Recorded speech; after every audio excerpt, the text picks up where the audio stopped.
Morning students of class 10. I am APS sir. I will start chapter first of chemistry. Okay, be careful for your study. So I will start chapter first. Chapter first is chemical reactions and equations. तो इस chapter में आपको पढ़ना पड़ेगा कि what is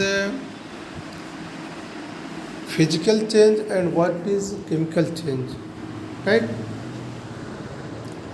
तो सबसे पहले आपको फिजिकल चेंज जानना चाहिए क्या होता है। तो पहले डिफिनेशन अगर हम बताएं तो ज़्यादा अच्छा रहेगा। फिजिकल चेंज का मतलब होता है the change in which no new substance is formed. The change in which no new substance is formed is called physical change. Physical change में कोई नया पदार्थ नहीं बनता है, नया सब्सटेंस नहीं बनता है।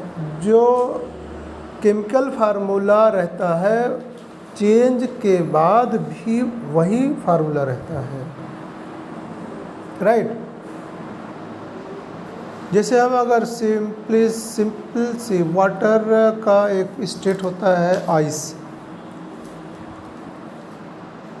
और गर्मी में लोग ठंडा पानी प्राप्त करने के लिए बर्फ़ को लेते हैं, पानी में डाल देते हैं, पानी में डालकर शरबत बना लेते हैं और ठंडा शरबत को पीते हैं और उसको पीते हैं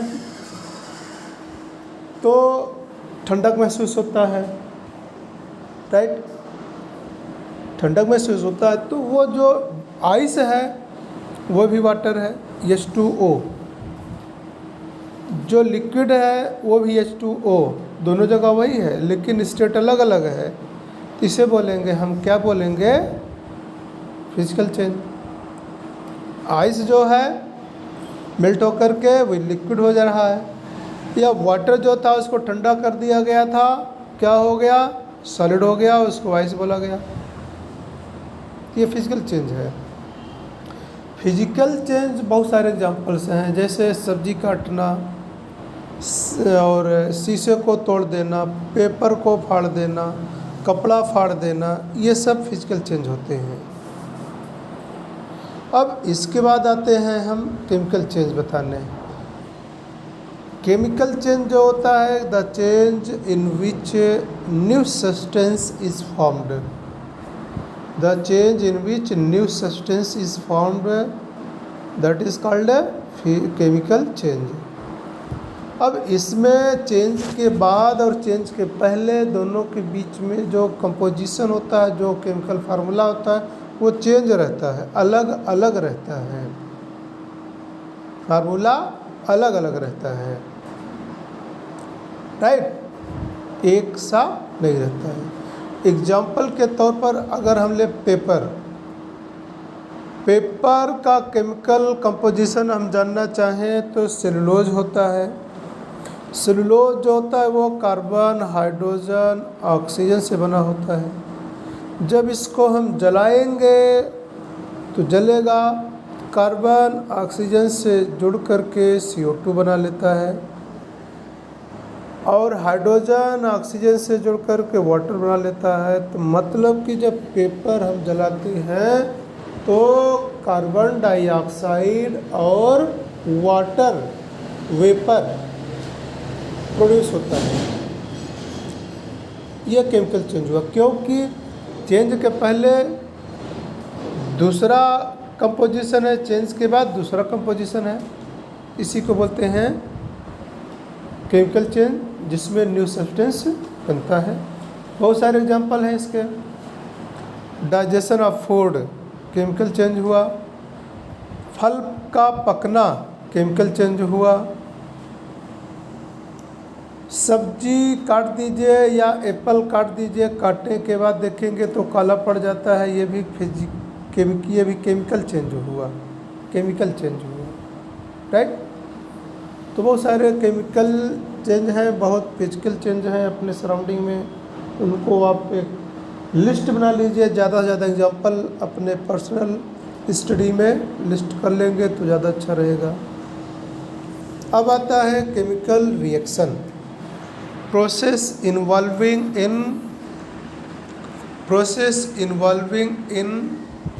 केमिकल प्रोसेस या chemical change. Process involving in chemical change is called chemical reaction. Understood?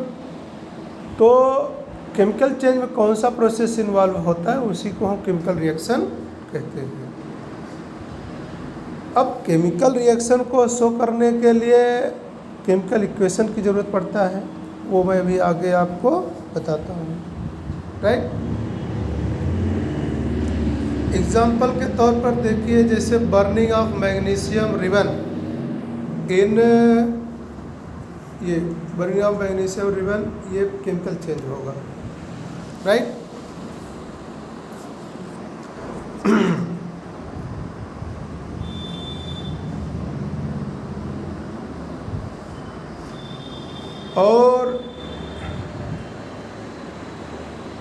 और सारे एग्जाम्पल्स हैं, आप इनको लर्न कर लीजिएगा।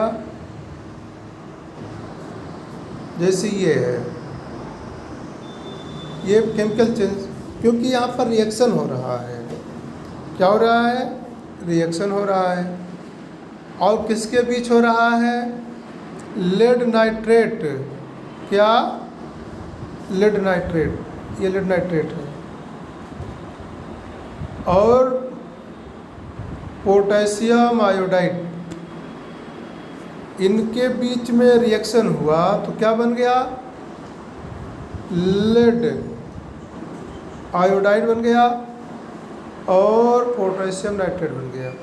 ये इक्वेशन, इसको बोलेंगे केमिकल रिएक्शन। शो किया जा रहा है। क्या शो किया जा रहा है? केमिकल रिएक्शन होता है। अंडरस्टूड?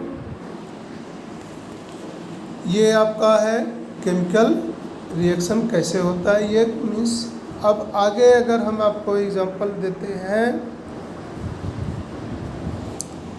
जैसे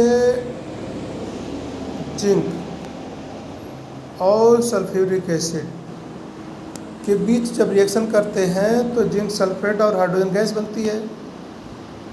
जिंक सल्फेट और हाइड्रोजन गैस, इसको बोलेंगे वर्ड इक्वेशन। यहाँ पर इक्वेशन नहीं हो, वर्ड इक्वेशन इसको बोलते हैं। राइट? तो ये आपका वर्ड इक्वेशन हुआ। अब उसके बाद आता है, ये सब क्या है आपके, अब बहुत सारे एग्जांपल्स हैं, आप एग्जांपल लर्न कर लीजिएगा, सामने है।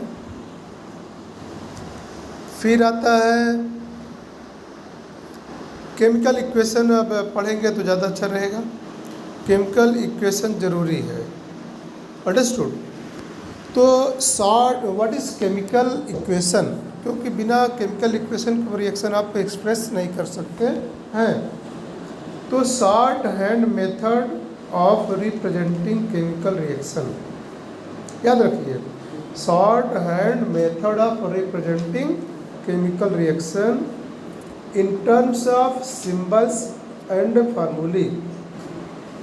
In terms of symbol and formulae, formulae मतलब होता है फार्मूला का बहुवचन। of the different reactants products is called chemical equation। अब इसको अच्छे से समझ लीजिए कैसे क्या करना है। मतलब कि शॉर्ट हैंड मेथड होता है प्रेजेंट करने, केमिकल रिएक्शन प्रेजेंट करने का, जिसमें सिंबल का इस्तेमाल किया जाता है, जिसमें सिंबल का इस्तेमाल किया जाता है और फार्मूला का इस्तेमाल किया जाता है। Symbol and formula, symbol and formula किसका? Reactant and product. Reactant and product. Reactant का मतलब कि जो सब्सटेंस रिएक्शन में भाग लेते हैं उनको रिएक्टेंट बोलते हैं। प्रोडक्ट्स वो होते हैं जो बनते हैं। तो किसी भी केमिकल इक्वेशन में रिएक्टेंट्स को लेफ्ट साइड रखा जाता है, प्रोडक्ट्स को राइट साइड रखा जाता है।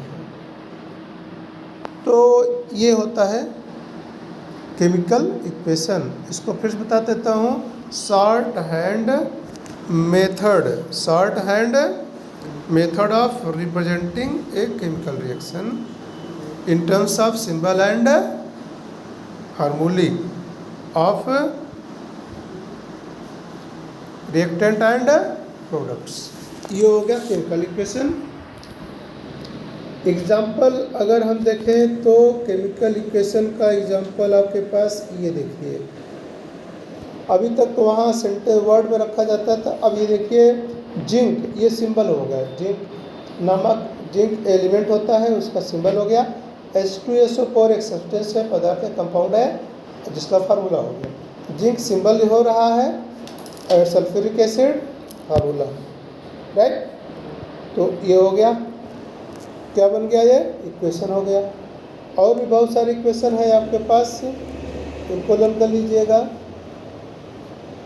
ये KClO3 को हीट करेंगे KCl और O2 बनता है, ये इक्वेशन के द्वारा शो किया जा रहा है। इक्वेशन दो टाइप होते हैं, बैलेंस्ड है, अनबैलेंस्ड।